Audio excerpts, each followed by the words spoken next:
Assalamualaikum warahmatullahi wabarakatuh. Salam bahagia Ibu Bapak Guru hebat. Pada video ini saya akan melaksanakan wawancara dengan 3 kepala sekolah terkait dengan tugas modul 3.1 demonstrasi kontekstual pengambilan keputusan berbasis nilai-nilai kebajikan seorang pemimpin. Selamat menyimak.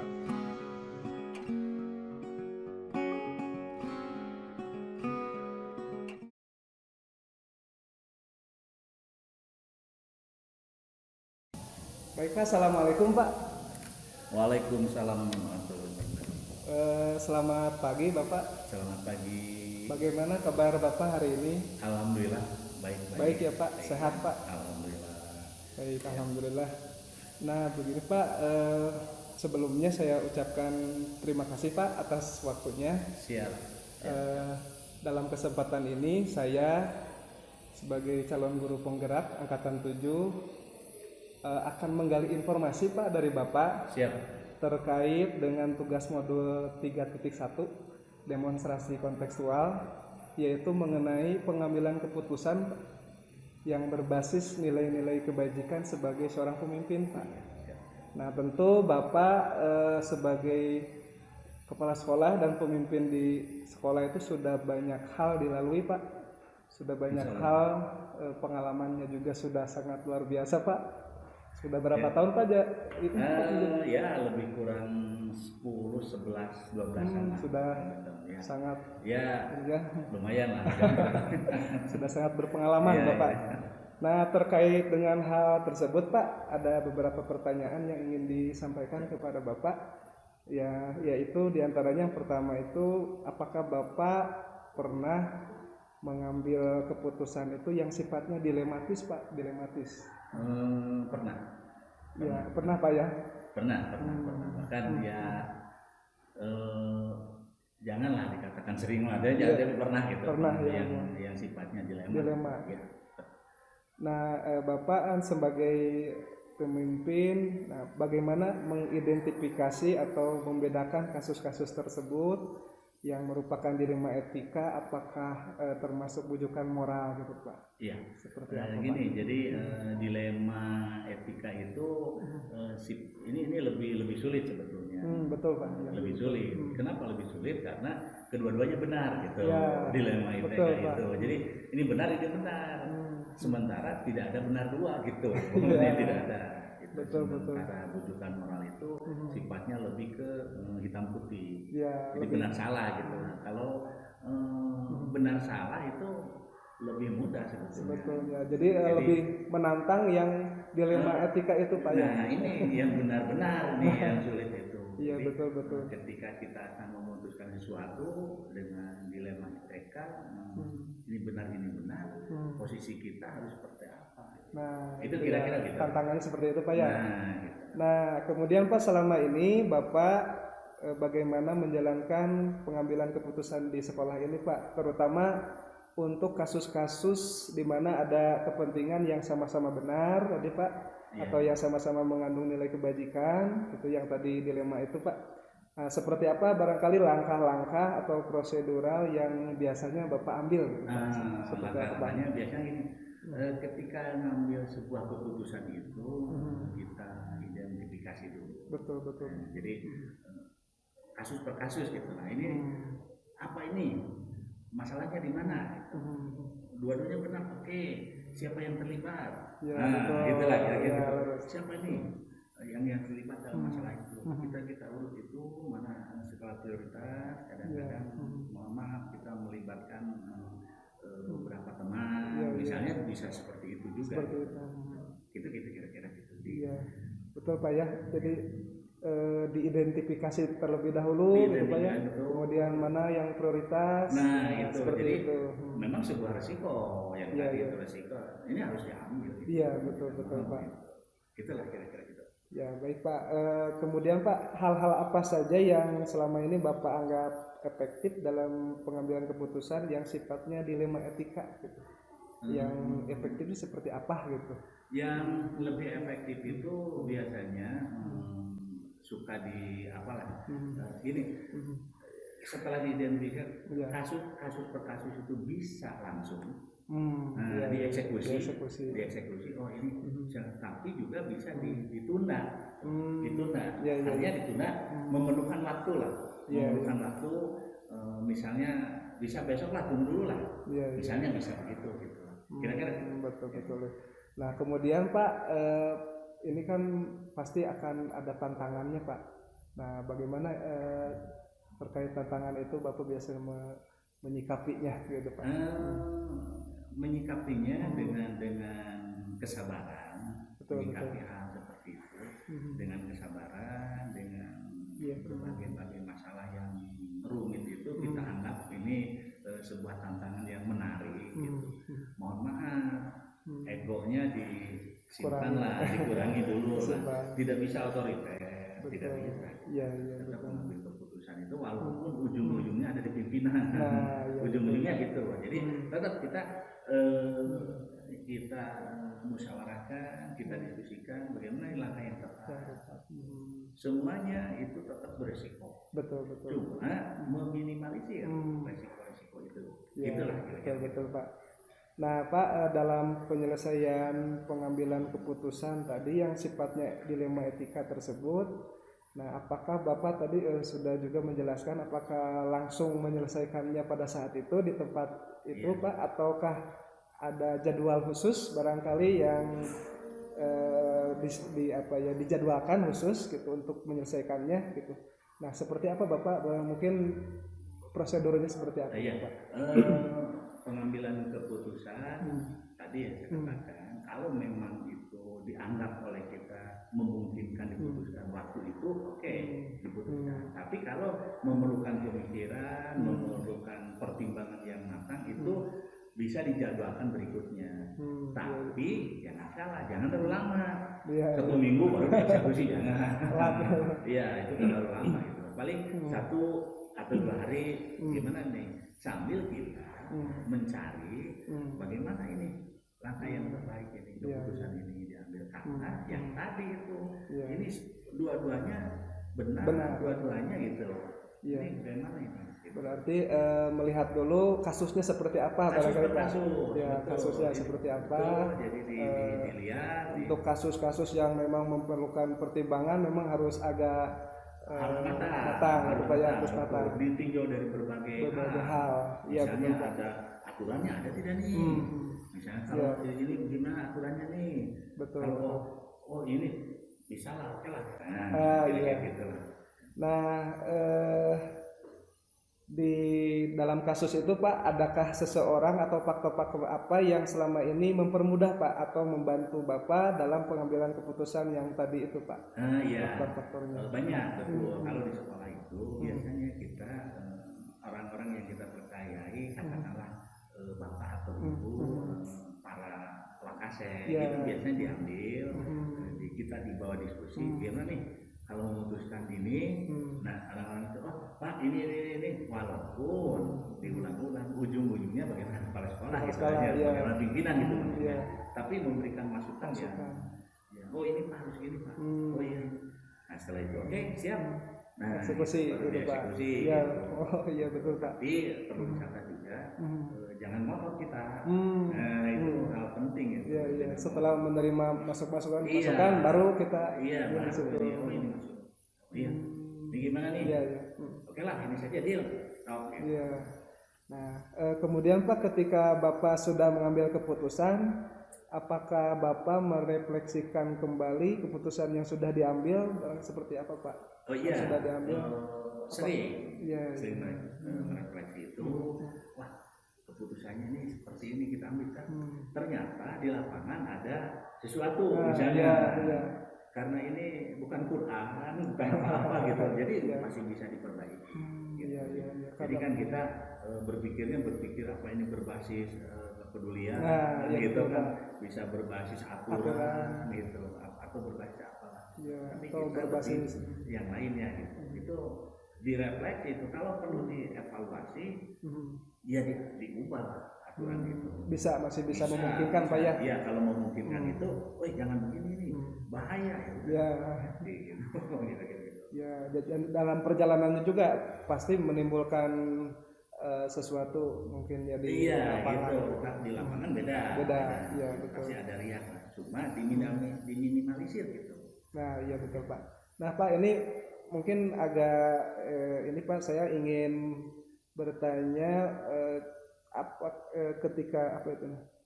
Nah, agak-agak ini Pak, di pertanyaan ini berkaitan dengan pengambilan keputusan sebagai pemimpin, Bapak bisa menceritakan salah satu contoh Pak yang mungkin sifatnya dilema atau seperti apa Pak? Dilema itu ketika memang hal-hal yang di luar nalar gitu. Contoh kecil saja. Di kita misalnya di SMK, ketika waktu itu mohon maaf ada teman kita yang keluar misalnya, nah waktu itu kan ada kosong tuh, betul. Ini bagaimana ini, tetapi kita berpikir juga hal lain gitu, hal lain yang jangan sampai menimbulkan riak-riak yang kurang bagus itu, akhirnya apa yang terjadi kira-kira gitu. Ya sudah, tetap kuncinya di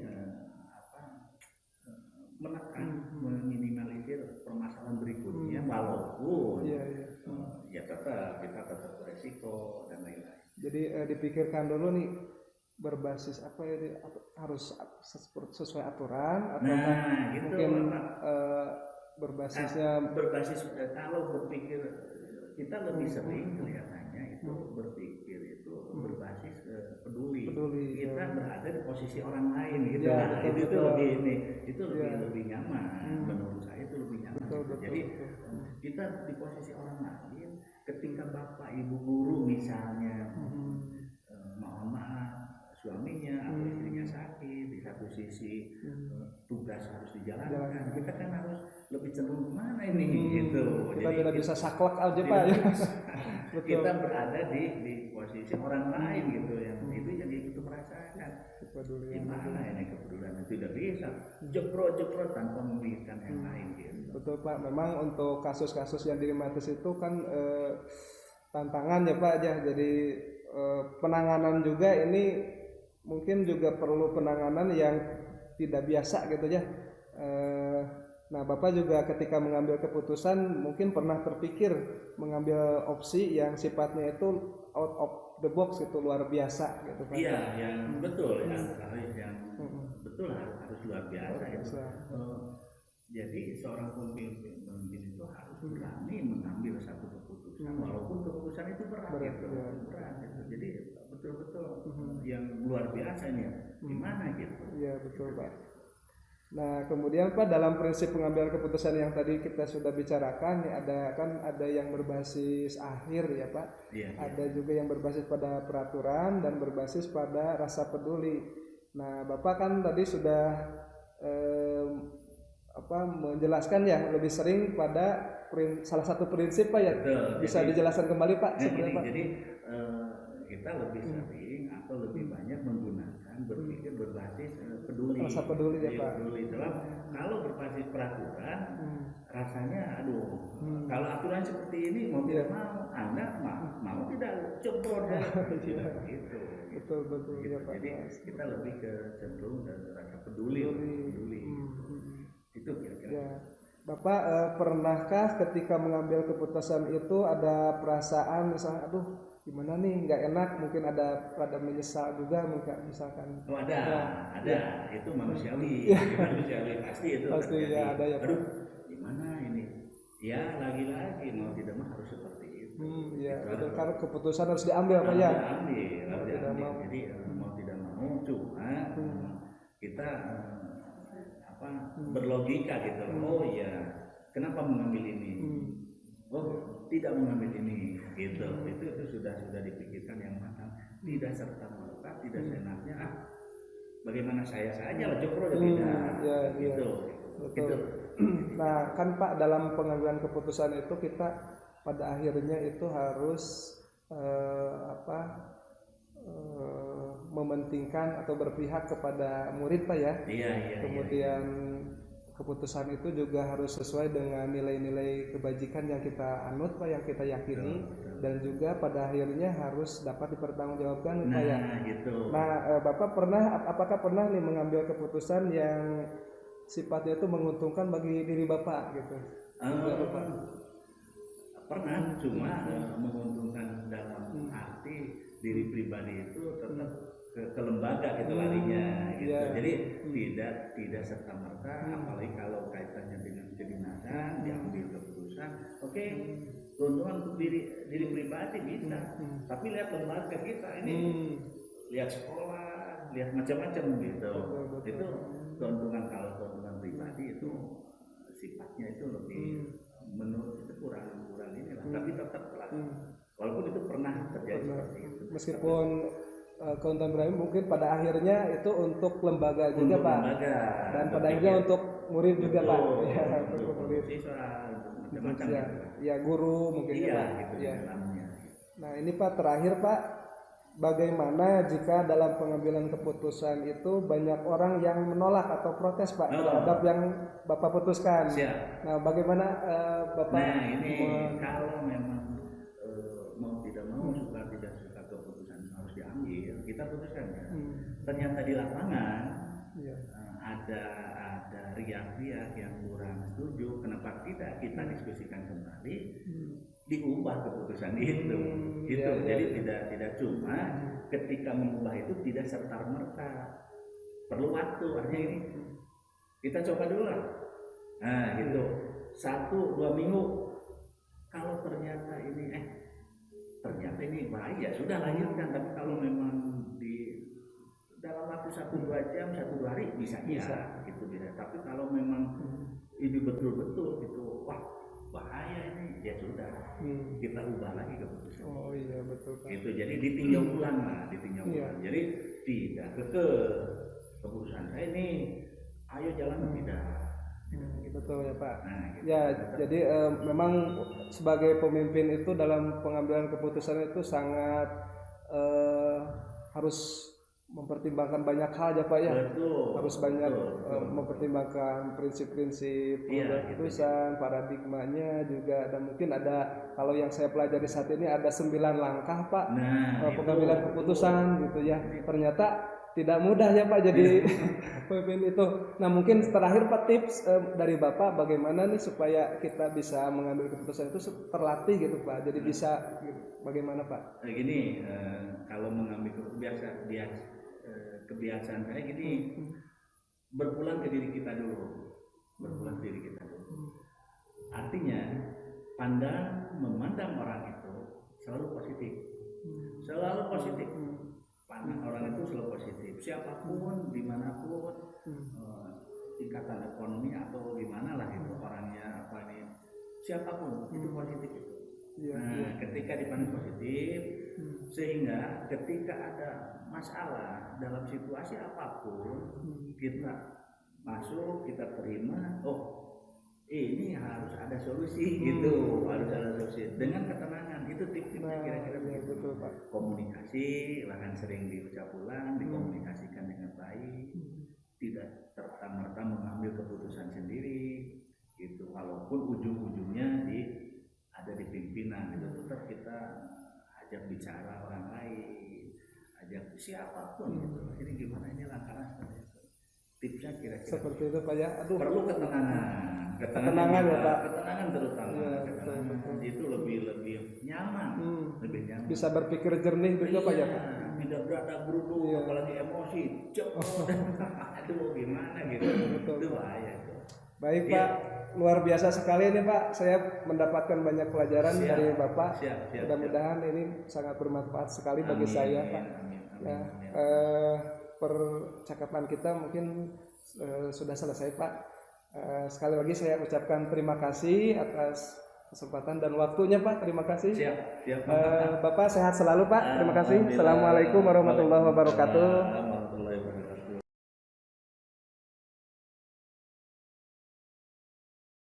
Baik Bu, assalamualaikum. Waalaikumsalam warahmatullahi wabarakatuh. Bagaimana Ibu kabarnya hari ini? Alhamdulillah Pak, luar biasa. Sehat ya Bu ya? Alhamdulillah.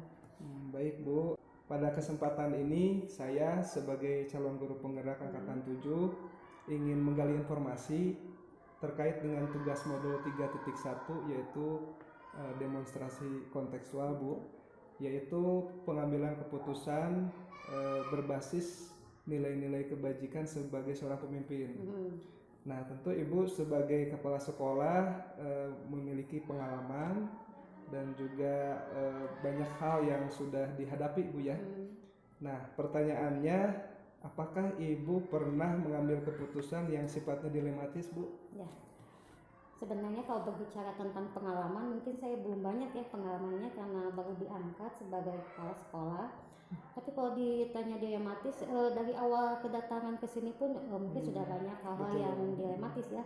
Karena di sana kita harus memilih antara yang benar dan kita mengambil keputusan.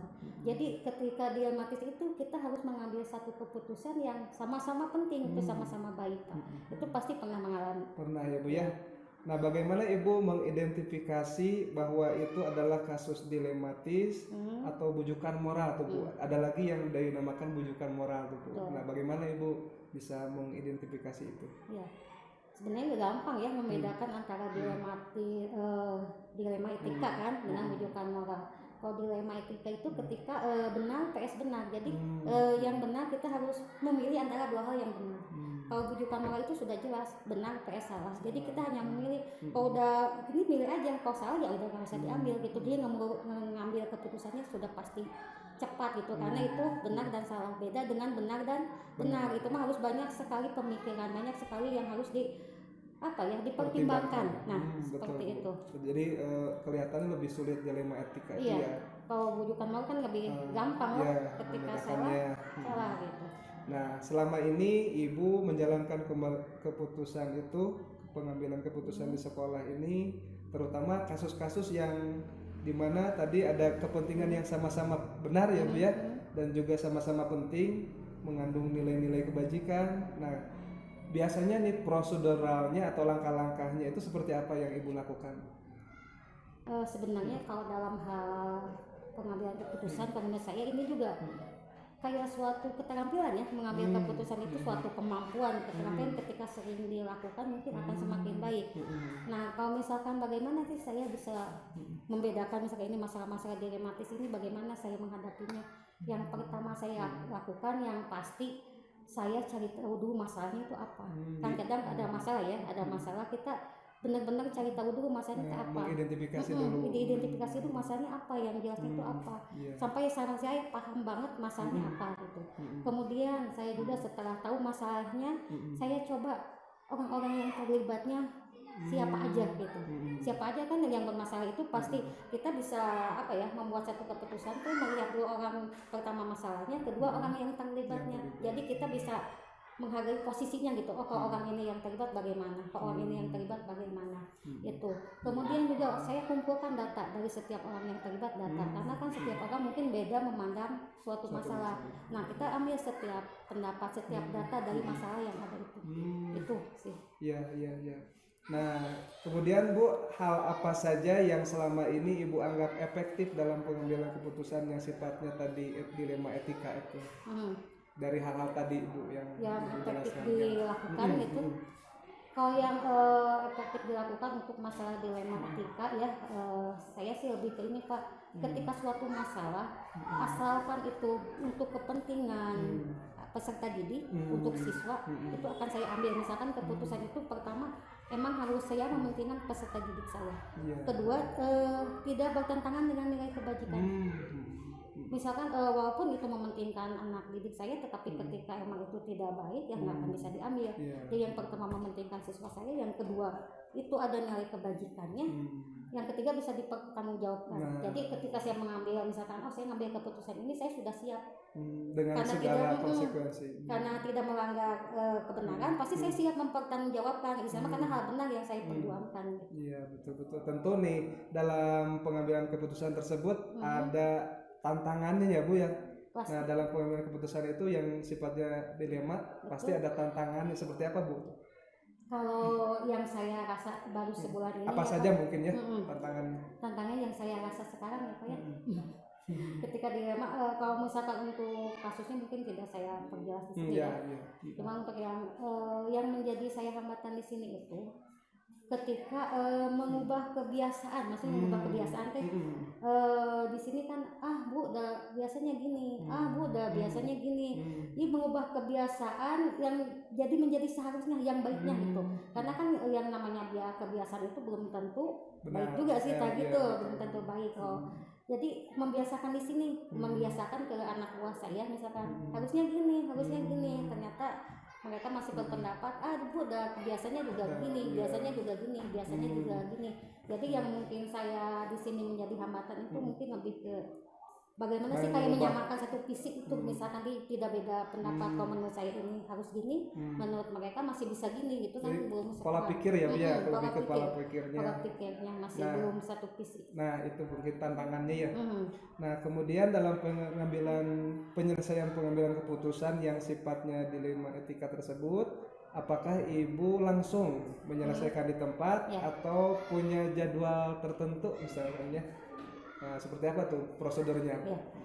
Kalau misalkan dilema etika itu kan masalahnya bukan masalah yang berhubungan dengan sopan santun, dengan norma ya. Misalkan ini, kalau misalkan melihat anak yang itu bermasalah dengan sopan santun, bisa saya langsung tindak. Misalkan ketika ada anak yang misalkan bertengkar atau nonjok temennya, itu kan itu udah tidak sesuai dengan ide ya, itu bisa langsung saya langsung misalkan kasih keputusan. Tapi untuk dilema etika kan biasanya untuk hal-hal yang sama penting dan biasanya ini berulang, kalau menurut saya biasanya berulang seperti ini. Misalkan nih dalam kenaikan kelas, pasti dari tahun ke tahun itu akan ada aja satu siswa misalkan yang misalkan bermasalah, apakah mungkin masalahnya beda-beda. Mungkin tahun sekarang masalahnya itu misalkan tidak bisa membaca, tahun berikutnya mungkin dari perilakunya, tahun yang itunya misalkan pokoknya ada aja gitu misalkan yang membuat kita itu harus berpikir bagaimana memutuskan si anak itu misalkan. Jadi misalkan kalau dikatakan berkala, misalkan ada jadwalnya, iya karena untuk dilema etika kita tidak bisa langsung misalkan tek ngambil keputusan, tapi benar-benar harus misalkan masalahnya apa diteliti, nanti kita pikirkan lagi. Misalkan kan nanti kita ketika tadi lah misalkan masalah yang pertama masalahnya ini, kita ambil keputusan seperti ini, kan ada hasilnya, kita evaluasi kan hasilnya ternyata misalkan mungkin akan lebih baik seperti ini. Nanti ketemu lagi masalah berikutnya akan berbeda lagi kan.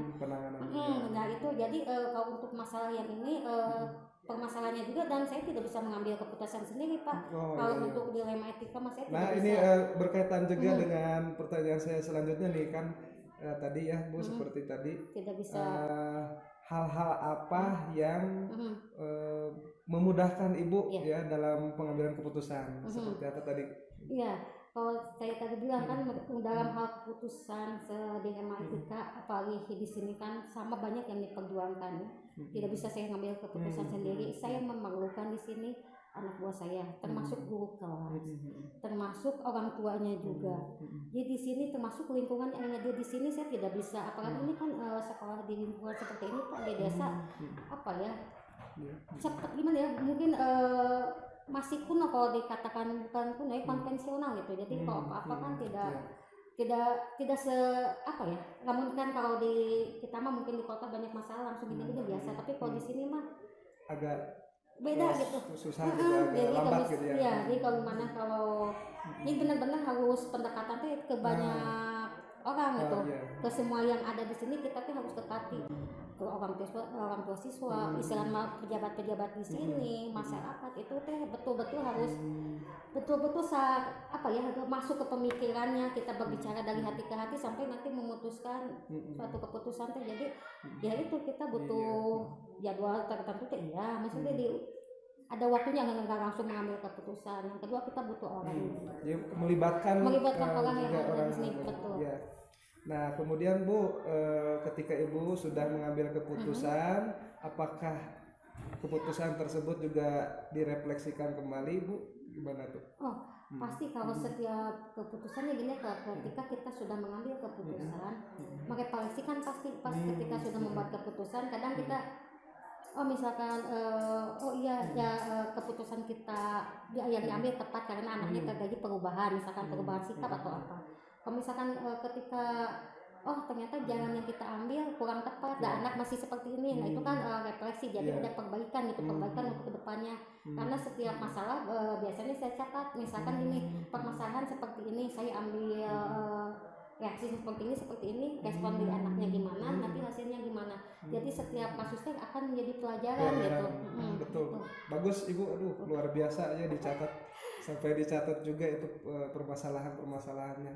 Karena kadang bisa menjadi apa ya, pengingat dan mungkin nanti bisa ya ya boleh itu, bagus Bu. Nah bisa nggak Ibu mungkin menceritakan salah satu kasus yang dilematis tersebut mungkin yang terjadi? Kalau dilematis kan ini benar dan benar, saya mungkin bisa ya Pak menceritakan. Mungkin yang saya tidak akan sebutkan namanya ya. Baru kemarin ada kejadian satu siswa, karena saya baru masuk kan baru 1 bulan, jadi baru tahu informasinya kemarin. Ada satu siswa kelas 3 perempuan, namanya saya tidak akan sebutkan.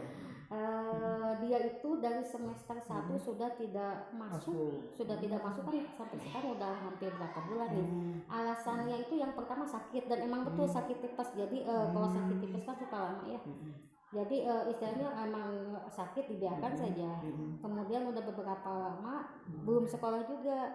Kemudian didatangi lah oleh rumahnya oleh guru kelasnya, dan hanya katanya apa sih ya, masih perbaikan gitu kan, masih pemulihan, masih lulus katanya. Udah gitu masih lemas, belum sampai sekolah udah dikasih ini lagi.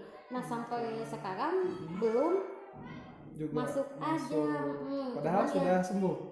Nah itu kalau ditanyakan ke orang tuanya pasti belum, masih misalkan masih proses penyembuhan. Cuman ada teman-temannya bilang, Bu nggak suka main katanya gitu. Itu kan yang kalau jadi main bisa ya. Nah gitu Pak, kata temennya ada suka lihat mendatang. Berarti sampai sekarang mungkin siswa tersebut masih mungkin diberi kesempatan ya, atau ya karena kita sebenarnya kan ini dulu tuh pengambilan keputusan di gramatika di sini ketika kita memikirkan emang kalau dari udah 3 bulan itu sudah tidak bisa ditolerir ya, harusnya dari kehadiran gitu. Cuman ya gimana, pertimbangan banyak pertimbangannya kan. Pertimbangan yang pertama, kalau misalkan dia baru kelas 3, kalau misalkan tidak istilahnya disuruh sekolah lagi, dia mau gimana, masa putus sekolahnya di kelas 3. Kemudian juga masa depannya gimana. Tetapi juga kita memikirkan pendapat teman-temannya juga Pak, orang tuanya juga. Misalkan dia aja 3 bulan bisa masuk lagi dan biasa, misalkan ya mungkin ketidakadilan, kesannya kan ada ketidakadilan, padahal kan mungkin kita memikirkan yang lain ya, Pak. betul. Nah ketika Ibu mengambil keputusan untuk kasus tadi itu ya, nah, mungkin pernah nggak terpikir untuk mengambil opsi yang sifatnya itu mungkin tidak biasa gitu, out of the box gitu.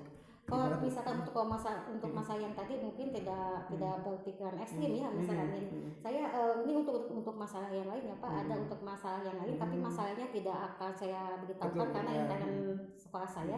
Seperti apa tuh? Ada saya sampai karena kemarin pokoknya pas saya masuk mungkin ada beberapa masalah ya, yang itu termasuk diametika kalau menurut saya. Nah akhirnya saya mengambil satu keputusan yang mungkin berani sampai yang misalnya anak buah Bu sampai segitunya gitu, ya gimana lagi kan, kadang saya pengen biarkan yang misalkan kita ambil keputusan ini, kita lihat reaksi masyarakat bagaimana, kita reaksi misalkan dinas bagaimana, kita lihat reaksinya. Sampai istilahnya benar-benar kalau kasarnya mah gini, kalau saya bilang atau masalahnya mah mungkin itu terlalu rahasia ya Pak ya. Cuman intinya gini, saya mengambil solusi beda dari yang lain. Mungkin yang kepala sekolah sebelumnya belum pernah lakukan, saya akan coba gitu. Udah nggak usah takut, kita lihat nggak akan apa-apa, nggak mungkin kita misalnya dipecat gitu kasarnya apa gitu. Betul. Nah terkait juga mungkin ini dengan pertanyaan selanjutnya Bu nih, terkait dengan prinsip pengambilan keputusan kan ada yang berbasis di hasil akhir Bu ya, ada juga yang berbasis peraturan, kemudian ada juga yang berbasis kepedulian, rasa peduli tuh. Nah biasanya Ibu lebih sering itu mengambil prinsip yang mana tuh Bu? kalau ditanya lebih sering yang mana ya mungkin tidak ada jawabannya Pak. Maksudnya gini, kadang ada masalah mungkin kita harus berpikir akhir, mungkin ada masalah yang memang kita harus yang lebih rasa keadilannya atau kasihannya gitu, atau ada satu masalah yang memang kita harus lihat prosesnya gitu. Jadi seimbang kan, bahasa seimbang teh kita sesuaikan dengan kasusnya. Kita tidak selamanya satu kasus harus dipandang dari satu hasil akhir aja yang dilihat enggak gitu. Jadi kita tergantung kasusnya ya, memungkinkan untuk 3 prinsip itu boleh, diterapkan ya. Betul, itu tergantung kasusnya nanti yang akan dihadapi. Nah kemudian Ibu tadi sudah mencontohkan beberapa kasus seperti itu. Pernah nggak ketika mengambil keputusan itu ada perasaan gitu, aduh ada perasaan menyesal atau ada perasaan yang gimana gitu Bu? Kalau perasaan menyesal sesudah mengambil keputusan mungkin ada ya, tapi maksudnya menyesal di sini tuh bukan menjadi meratapi. Jadi menyesal itu misalkan andai kata saya memilih misalkan jalur A, misalkan mungkin akan dampaknya tidak seperti ini. Lebih ke kayak apa ya, cerminan atau pelajaran buat kedepannya. Kalau menyesal mungkin kalau saya ambil jalan ini menyesal ada, tapi bukan berarti menjadi kayak apa ya, kayak cermin meratapi gitu, bukan tapi keputusan itu tapi untuk memperbaiki kedepannya kalau ada masalah seperti ini lagi harus gini gitu. Tapi ketika keputusan itu dibuat matang dan saya kira itu menyesal mungkin sedikit Pak, menyesal gitu. Karena makanya kalau misalkan mengambil keputusan harus matang ya seperti itu. Karena kalau udah matang ya insya Allah pasti yang terbaik gitu. Kalau misalkan perasaan menyesal pasti itu persiapannya atau pengambilan keputusan mungkin terburu-buru. Kurang ini ya, matang berarti ya. Betul. Dan tentunya keputusan itu kan sudah berdasarkan tadi Ibu sebutkan yang pasti berpihak pada murid ya.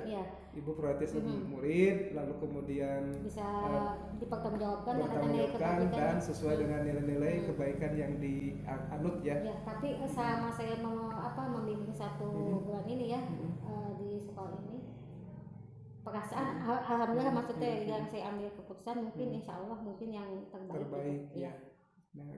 Dan berdoa juga mungkin Bu ya. Nah jelas. Pernah gak Ibu misalkan pengambilan keputusan selain dari 3 hal tadi, keputusan yang menguntungkan bagi Ibu atau ya Ibu sendiri gitu? Aduh Pak, kalau bicara tentang kalau misalkan bicara pribadi ya, misalkan kalau bicara tentang kepemimpinan, saya rasa ini yang saya rasa ya Pak ya, mungkin bukan misalnya berhaya atau menghibah-hibah atau misalkan menghias-hias bukan ya, tapi yang saya rasakan setelah menjadi pemimpin, yang saya pikirkan itu bukan kebahagiaan saya, tapi kebahagiaan tim anak buah saya itu Pak. Jujur ketika sudah ada di posisi pemimpin, mungkin nggak ada kepentingan pribadi itu nomor 2 jujur Pak, jujur dikesampingkan sekarang ya. Kadang kita mungkin lebih mengesampingkan kebutuhan kepentingan kita dibanding anak buah kita, apalagi siswa kita gitu. Betul Pak, itu sangat-sangat terasa ketika sudah berada di posisi ini mah enggak misalkan apalagi untuk kayak kepentingan pribadi sendiri itu yang saya rasa tidak Pak, karena tanggung jawab lihat anak-anak aja, lihat guru yang misalkan perjuangannya seperti itu udah nggak ada jujur Pak. Jadi yang saya perjuangkan bukan kepentingan saya pribadi, tapi saya ingin semua tim saya, semua anak buah saya, semua siswa saya kalau misalkan untung semua gitu Pak, nggak ada. Luar biasa Ibu ya. Tapi itu jujur ya. Itu yang saya rasakan, yang mungkin nanti juga akan Bapak rasakan ketika Bapak menjadi pemimpin. Nanti saya menggali info dari Ibu. Dan ini terakhir Bu, bagaimana nih Bu jika dalam pengambilan sebuah keputusan ini banyak orang yang menolak atau memprotes terhadap apa yang sudah diputuskan, mungkin apa yang dilakukan? Iya, aku kan kalau misalkan ada yang protes, ini sebenarnya pertanyaan gimana ya? Maksud saya gini, yang tidak setuju mungkin ya? Ketika keputusan sudah dibuat melalui langkah yang benar, kemudian dengan banyak pertimbangan, kemudian sudah melibatkan orang-orang, saya rasa itu keputusan yang terbaik dan saya rasa mungkin tidak ada yang protes. Itu menurut saya. Ketika misalkan masih ada yang protes, jadi kan keputusan itu belum matang nih, kemudian kita lemparkan misalkan ke forum, otomatis ada yang protes. Tapi kalau misalkan selama pengambilan keputusan itu Sudah sudah benar, bisa benar-benar sudah itu sesuai. sudah sesuai aturan, sudah misalkan kita melibatkan semua orang, sudah kesepakatan, sudah musyawarah, saya yakin mungkin tidak ada protes gitu. Iya. Kalau misalkan masih ada yang protes ya nggak tahu, tapi kalau saya pendapat saya Mungkin seperti itu. bukan dari kita ya kesalahan. Ada sesuatu yang Ya, mungkin pribadi, tapi dan- betul ketika emang sudah semua dilibatkan, sudah musyawarah, sudah sepakat, dan saya yakin itu keputusan bulat, nggak akan ada yang protes gitu. Itu menurut saya Pak. baik, Bu. Nah itu Bu barangkali pertanyaan-pertanyaan yang saya sampaikan Bu. Dan ini mah pertanyaan saya nih, ingin tahu nih barangkali tips bagaimana cara mengambil keputusan itu supaya tadi Ibu sesuai sudah terbaik gitu. Tipsnya ada nggak tips dari Ibu ini mah? Ya itu kembali lagi sih Pak, kalau misalkan untuk ditanya tips ya, yang penting itu harus kita mementingkan murid itu. Yang pertama itu ya.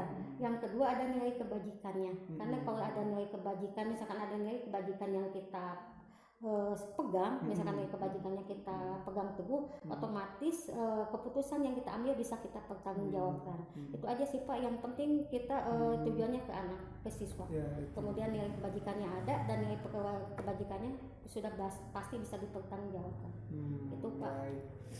Luar biasa ya, percakapan kita siang hari ini sangat menginspirasi saya Bu ya. Terima kasih atas waktunya Bu. Ya, ini sama-sama. kita sudah selesai percakapannya.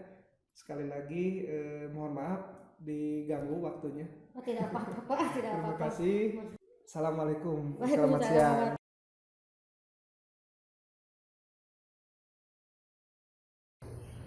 Pak, Assalamualaikum warahmatullahi wabarakatuh. Waalaikumsalam warahmatullahi wabarakatuh. Terima kasih Pak sudah memberikan kesempatan dan waktunya Pak. Bapak, kabarnya bagaimana hari ini Pak? Alhamdulillah sehat. Pak. Ya. Alhamdulillah sehat Pak ya. Pada kesempatan ini kami akan menggali informasi dari Bapak terkait dengan tugas demonstrasi kontekstual calon guru penggerak, yaitu pengambilan keputusan berbasis atau berdasarkan nilai-nilai kebajikan universal seorang pemimpin. Nah, tentu Bapak sebagai pemimpin di sekolah ini dan juga sebagai kepala sekolah Pak ya, banyak hal yang sudah dilalui dan juga dihadapi. Betul. Dalam kaitan dengan pengambilan keputusan tersebut. Nah, yang ingin ditanyakan yang pertama itu Bapak apakah pernah menghadapi permasalahan atau kasus-kasus yang merupakan dilema etika Pak? Ya, betul. Selama jadi pemimpin itu hal-hal seperti itu sering kita temukan di lapangan. Nah, kadang-kadang dalam pengambilan keputusannya juga kalau memang dua-duanya dilihat punya tingkat kepentingan yang tinggi, sering dilema gitu. Tapi walaupun bagaimana ya, kita selalu mengambil, ada beberapa faktor yang selalu kita pertimbangkan. Pertama faktor mental, biasanya faktor mental. Orang itu maksudnya bukan mental kepemimpin, mental orang-orang yang akan melaksanakan keputusan itu. Ini harus dipertimbangkan. Kan setiap personelnya nggak sama posisi keberadaan mentalnya teh. Aya nu goyang, aya nu bener-bener tangguh gitu tanya. Aya oge nu berkepentingan dengan uang. Ada tuh teh ya. Jadi ada dilibatkan sedikit. Rek dibayar sabaraha. Nah, sehingga di sana lah kalau kemarin dari hasil dengan Bu Iyam itu pentingnya sosialisasi visi misi teh. Maksudnya teh setiap orang dari berbagai macam latar belakang pendidikan, latar belakang ekonomi, latar belakang keluarga, latar belakang budaya, coba disatukan di satu lembaga. Macam-macam ya teh. Macam-macam. Nah, di sana lah perlunya sosialisasi visi misi dijadikan satu visi gitu ta. Jadi mereka tidak semuanya memiliki keinginan-keinginan tersendiri. Harus ada satu keputusan yang dari pimpinan itu yang bisa diambil untuk melaksanakan kegiatan di sekolah. Nah, misalkan modal kita kemarin gini Pak Iwan ya. Nah, ada satu sisi kita butuh guru, tapi di sisi lain nama sekolah kita bakalan hancur ini. Memang dari sisi mental abdi seberapa kali, ya Allah harunya, kumaha ieu teh, gitu tanya. Nah, tapi walaupun bagaimana, ambil keputusan yang terbaik seperti yang kita ambil kemarin, ya. Nah, adapun jalan yang berikutnya untuk mengisi masih ada dengan cara lain, gitu tanya. Alhamdulillah berjalan dan yang bersangkutan nggak terlalu nyeri lah, artinya tidak menganggap musuh kepada kita. Kan banyak kadang-kadang kalau kita salah ngambil keputusan nganggap musuh atau jadi kepala sekolah. Abdi kapungkur kepala sekolah nu lama panginten Pak Iwan, abdi lapor nggak disebutkan nama. Sampai ke sekarang sepertinya nyangkut di hati Pak baheula mah berarti sakit ya. Sakit hati Berarti memang banyaknya Pak kasus-kasus dilema etika di sekolah lainnya, terutama Betul. yang menyangkut keputusannya. Dua-duanya benar ya Pak. Nah, pengambilan seperti itu teh berarti Bapak yang mengutamakan yang mana dulu, teteh namun dua-duanya benar. Dua-duanya benarnya. Yang resikonya lebih kecil. Sehingga kadang-kadang saya nggak bisa langsung ngambil kalau saya sendiri pribadi nggak bisa langsung itu ada masalah sih langsung ambil nggak bisa. Kalau saya pribadi, saya biasanya minta waktu minimal 1 hari.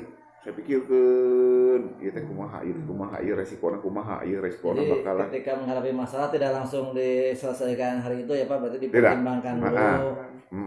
Pertama ada Ada masalahnya, prosedur. saya lihat dulu lagi permasalahannya, perkembangan masalahnya seperti apa ya teh. Sambil abdi memikirkan untuk mengambil jalan keputusan itu. Oh ini teh begini, resikonya, ieu mah terlalu berat ieu resikonya. Oh lamun ngambil ini mah berat ieu guru nanti kumaha ieu. Tah sok gitu. Jadi langkah-langkah yang Bapak lakukan tadi yang pertama adalah mengidentifikasi apa tadi Pak ya? Permasalahan. Kemudian Diidentifikasi. Dari sisi mana kita bisa maju, dari sisi mana kadang-kadang keberpihakan kita, ya kan kadang-kadang harus dipertimbangkan. Keberpihakan ke murid juga mungkin. Betul, diperhatikan. jangan terlalu diabaikan keberpihakan kepada guru, jangan terlalu diabaikan. Jadi harus seiring itu teh. Ya. Supaya kaditu raos, masalah bisa diperkecil lah. Seperti win-win solution itunya Pak mungkin. Mohon. Memang itu teh Pak Iwan sering muncul. Ya, misalkan saya pernah menghadapi dalam sisi keuangan. Ya. Kan guru mah tidak tahu pengelolaan keuangan. Seperti apa ya? Tapi karena perjalanan waktu dan pengalaman mereka sebelumnya sudah dapat, ini tanya ada keuangan tetapi mereka menuntut, padahal perkembangan dari sisi keuangan ini nggak boleh. Nah, kadang-kadang kan hal seperti itu kalau nggak bisa, kesan yang muncul bapak kepala sekolah pedit, bakal muncul teh sok gerak kayak elementas jadinya. Padahal lain gitu masalahnya gitu. Berarti itu tantangan juga Pak ya? Betul. Tantangan buat Bapak. Nah, Di-cut sekaligus nggak mungkin. Ya, ngamuk atau di-cut sedikit-sedikit karena pendekatan pribadi ya harus dilaksanakan gitu. Abdi menteri sama menghadapi Pak Iwan dengan menghadapi guru lain beda-beda abdi mah. Berarti Bapak melihat mungkin mempelajari latar belakang si guru tersebut juga. Betul. Betul, Pak Jadi Iwan. setiap keputusan itu tidak sama perlakuannya dulu ya Pak. Tidak. Dilihat perorangannya. Orang ini mah cara menghadapinya harus begini. Orang ini mah begini tipe. Cara menghadapinya begini. Pastilah ada pertimbangan ke sana itu ada. Jadi tidak bisa disamakan perlakuannya Pak ya? Tidak sama, Pak. Tidak sama. Pengambilan keputusan. Karena tadi pertama pertimbangan mental dia. Kan orang mah mau bekerja kalau mentalnya kena. Kita bisa ngikat mental gampang deh. Tapi kalau mentalnya asa nyaman manehna nerima. Udah we ditinggalkeun. Jadi kumaha we carana teh. Kemudian kalau Bapak memutuskan suatu permasalahan dan dalam mengambil keputusan, apakah Bapak melibatkan pihak lain, misalnya Wakasek atau guru lain sebagai sumber informasi? Tidak. Untuk beberapa kasus biasanya abdi masuk sok dikoordinasikan heula biasanya mata di sana lah guna naon istilahna teh wakil diajak ngobrol saya kumaha ieu teh perkembanganna ieu teh kieu kan segala sesuatu teh nggak akan mungkin semuanya masuk ke kepala sekolah, perlu masukan-masukan.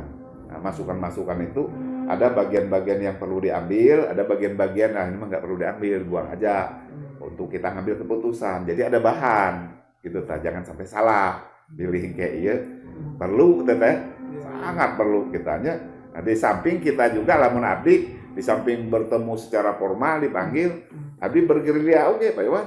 Ya. Abdi mah bergerilya cari perorangan ke guru atau ke siswa, cari salah naon. Matang abdi ke kelas kadang-kadang. Saya guru nu tara masuk, sok kumaha ngajarna. Kan namun ke guru mah nggak mungkin. Jika Bapak misalkan ke kelas seperti itu bergerilya ternyata ada suatu permasalahan, nah apakah Bapak langsung mengambil keputusannya itu pada saat itu? Enggak. Atau dijadwalkan secara khusus atau bagaimana prosedur langkah-langkahnya barangkali?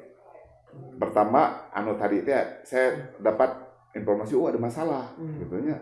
Saya tunggu dulu perkembangannya seperti apa. Sambil kita mengidentifikasi tingkat ini mah harus secepatnya diambil keputusan ini harus ditunda. Kita lihat perkembangannya harus seperti apa. Baru nanti kita bisa kalau data-data sudah terkumpul bisa ambil keputusan. Biasanya dimasuk itu, dah. Nah, otak lamun kemari Pak Iwan sudah hampir 3 minggu kan kita. Terus itu Pak Iwan abdi mah di rumah teh. Kiu kadang-kadang kerekan bertanya mah ieu teh selanjutnya kumaha ke Pak Iwan karena untuk menghadapi dia itu teh Bapak teh sedang mengukur efektivitas pengambilan keputusan mungkin ya. Iya, hayang efektif teh ya. Itu teh maksudna mah. Nah, kalau evaluasinya sigap seperti apa Pak evaluasinya? Apakah keputusan yang sudah Bapak buat itu apakah positif atau negatif? Bapak melihatnya bagaimana? Dalam pelaksanaan keputusan oleh guru-guru. Sampai sejauh mana guru-guru melaksanakan apa yang sudah diputuskan. Nah, itu teh kadang-kadang kan biasanya keputusan kan diambilnya dalam forum teh. Dalam forum disampaikan. Nah, kita harus begini. Nah, cuma memang ada sisi ini nu kitu teh kadang-kadang ada cuek. Atau di dalam forum rapat mah oke, tapi dalam gitu. Seperti itu Pak, untuk mengevaluasinya bagi orang-orang yang menolak keputusan tersebut bagaimana Pak? Nah, ku abdi biasanya ada sanksi, cuma kadang-kadang nggak terasa oleh mereka. Nggak terasa. Nanti di ujung baru ku abdi dibuka biasana mah. Nah Bapak rada beda ke abdi cenah gitu ta. Aya atuh deh, kadang-kadang rada beda ke abdi Bapak buka aja.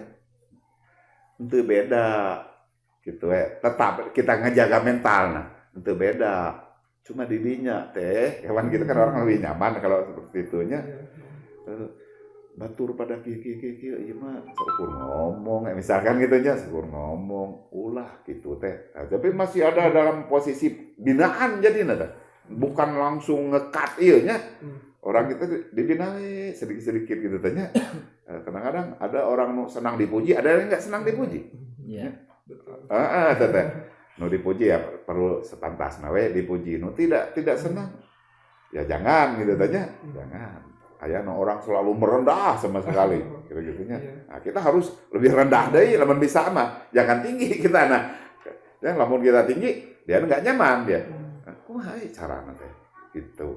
Jadi intinya mungkin selain kita paham masalahnya juga paham orangnya juga. Betul Pak, betul. Perlu kita mengetahui karakter orang. Sama dengan siswa, kita guru dengan siswa harus mengapa guru harus mengabsen gitu kan? Kita sebenarnya mah lain seukur siapa yang hadir siapa yang tidak. Ingin mengetahui minimal lah orang oh nama ieu teh ieu. Nah, lama-lama terus kan karakternya tahu nanti. Nah, sehingga pendekatan pembelajaran lebih gampang kalau sudah tahu karakternya. Sama dengan pemimpin. Pemimpinnya tahu karakter anak buah. Gampang pendekatan anak. Tapi lamun teu apa? Wah, bingung tuh dah orang itu kumaha, orang itu kumaha gitu tanya. Nah, seperti itulah gambaran ieu teh. Nya di lapangan mah gitu tanya. Oh, ya deh. Nah, bagaimana Bapak bisa mengukur efektivitas dalam pengambilan keputusan bahwa oh ini sudah benar nih keputusan yang saya ambil teh seperti apa ukurannya atau indikator keberhasilannya bahwa keputusan itu sudah benar gitu. Indikatorna lamun di dalam ambillah contoh model kita di Adiwiyata. Seperti anu tersendat-sendat tapi berjalan sebenarnya mah teh berjalan teh Pak Iwan cuma lambat berjalan karena apa lambat itu terlalu banyak tugas sehingga bercabang tapi mereka masih berfokus juga sebenarnya mah masih berfokus walaupun lambatnya berarti berjalan gitu kan berjalan dan abdi tidak kaget memang waktu nage lama deh lama rentang waktu kegiatan juga memang lama ya Pak. Hal-hal seperti itu teh jadi penilaian jadi oh berjalan gitu ternyata berjalan gitu teh tersendat tapi mereka dari pembinaan datang kita bisa kompak kan maju semuanya hadir lah gitu ta artinya berjalan cuma derna dalam di lapangan ieu teh naon enggak tiap hari gitu karena naon tugasnya banyak apalagi sekolah besar kalau sekolah kecil mah rasanya mah enggak repotnya abdi di Cimanggung di SMP eta teh kondusif we nya jadi enggak terlalu muridnya enggak banyak kan jadi mah muridnya banyak gurunya banyak kadang-kadang beban mental reuih ge aya ke urang nanti Pak Iwan duh bete aya keperluan anu sampai ditunda abdi mah cek abdi ge abdi rek ngambil gaji kadang-kadang tanggal 7 udah Pak Iwan bukan ngambil abdi mentara diambil di print di Kampung Kurga di print karena naon teu punya waktu kadang-kadang UI sekolah terus tutup kadang-kadang besok rek rada siang beres ngeprint baru kali. Nah, seperti itu. Tadi Bu yang ngobrol. Naon ku Bapak diomong teh bener dah Pak cenah. Ya, kerasanya sering banget. Iya, Pak. Luar biasa, Pak. Aduh, luar biasa ini. Seperti itulah. Nah, mungkin gini, Pak, dalam pengambilan keputusan itu ada prinsip ya, Pak. Ada prinsip-prinsip pengambilan keputusan. Yang pertama itu prinsip hasil akhir ya, berprinsip hasil akhir dan yang kedua itu prinsip berbasis aturan betul. Dan yang ketiga adalah berbasis kepedulian Pak. Nah mungkin Bapak dari 3 prinsip itu lebih sering mengambil prinsip yang mana Pak itu?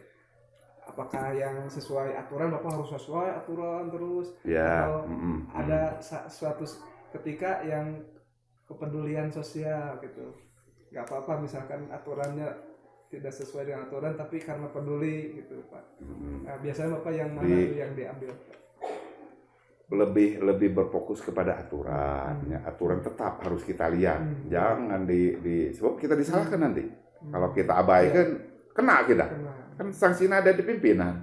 Nah, aturan tetap kita perhatikan. Kedua tadi pendekatan karakter teh supaya nyambung maksudnya teh nyambung. Peraturan kieu tapi orang karakterna model kieu kan gitunya kumaha carana ieu masih bisa contoh lah misalkan tuntutan keuangan Pak Iwan tuntutan keuangan sekarang itu tuh nggak boleh uang panitia nggak boleh teh tapi lamun cabut deh sekaligus rame enak tuh atuh kurangan atuh sekedik heula dari sisi mana diri orang kurangan nanti lama-lama mah itu semua sekolah bakalan gitu teteh ya abdi kapungkur di Cimanggung berprinsip pada aturan anu MGMP nggak boleh ya sama seperti yang di sini juga aku abdi dikat langsung sebulan 2 bulan pertama mah rame atau udah rame tapi lama-lama teh terbiasa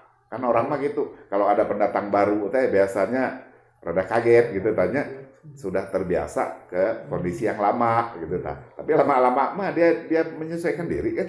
Menyesuaikan diri. Jadi nah seperti itulah. Seperti itu ya Pak. Ya, gitu. Mungkin itu Pak yang kami tanyakan Pak. Ya. Terima kasih, ini sangat luar biasa pengalaman Bapak dalam menghadapi berbagai permasalahan sehingga harus bisa mengambil keputusan yang tepat Pak ya. Mohon. Terima kasih Pak. Ya, sama-sama. Terima kasih dan mohon maaf atas waktunya ini diganggu. Oh enggak, ya. Ya. Kita ya terima kasih juga. Mudah-mudahan apa yang bisa saya sampaikan itu bisa dijadikan pembelajaran untuk CGP gitu untuk masa depannya. Tapi bersifat situasional kan yang gitu mah. Ya. Situasional. Jadi tidak mesti harus begitu Ya, gitu betul. Ya. Terima kasih Pak. Ya, Sekali lagi. ya. Assalamualaikum. Waalaikumsalam warahmatullahi wabarakatuh.